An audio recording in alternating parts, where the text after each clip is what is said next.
依個嘅情況下呢，我哋點樣用環境去影響翻人呢？都係重要嘅。人喺處身個環境點樣可以即係識得去欣賞翻譬如個大自然，咁呢個係重要嘅。咁譬如話我見到有3個方案裏邊有草地啊，有步行嘅地方啊，有連接海邊啊咁，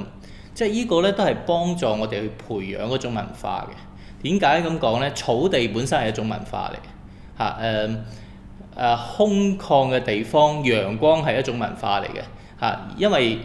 可以咧，香港人第一個反應就係、是、哇好曬喎，我又要用美白啦，即係我點解會完全冇遮擋啊咁樣？即係你睇到咧唔同嘅反應。如果喺外國咧，唔會係一個咁樣嘅反應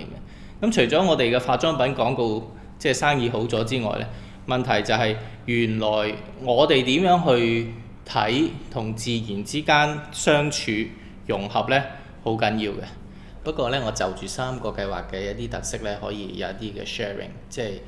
尤其同自然之間嘅一啲嘅關係啦咁樣。草地嚇，尤其嗰個草地，嗰個草地好緊要嘅。香港嘅草地咧，啲草嘅長度有關係嘅。喺外國咧，因為我喺英國生活咗幾年咧。尤其我即係大學嘅母校咧，係好著名呢個草地嘅嚇。有啲草地係唔可以踩到，唔可以坐嘅；有啲草地可以嘅。咁甚至咧，即係我去 realize 到外國人對草地嗰種嘅重視。咁點解咧？就係好 interesting， 草地好似海灘嘅。佢哋係着住 bikini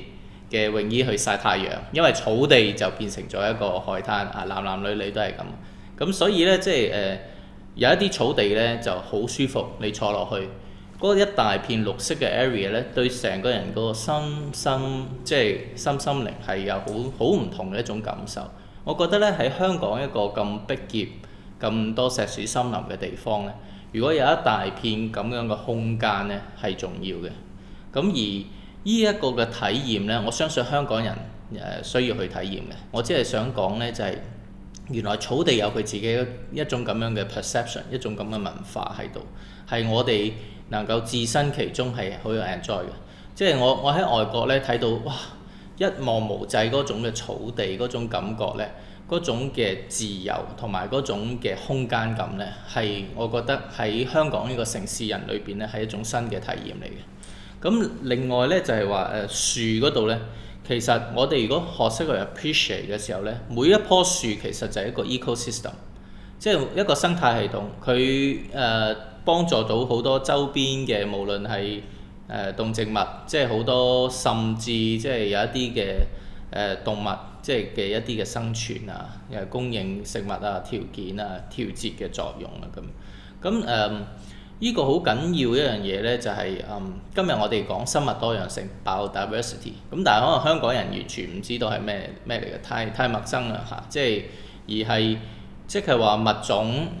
同個大自然之間即係相處，同埋物種而家一路減少，因為城市化嘅原因。但係我哋睇到咧，我哋能夠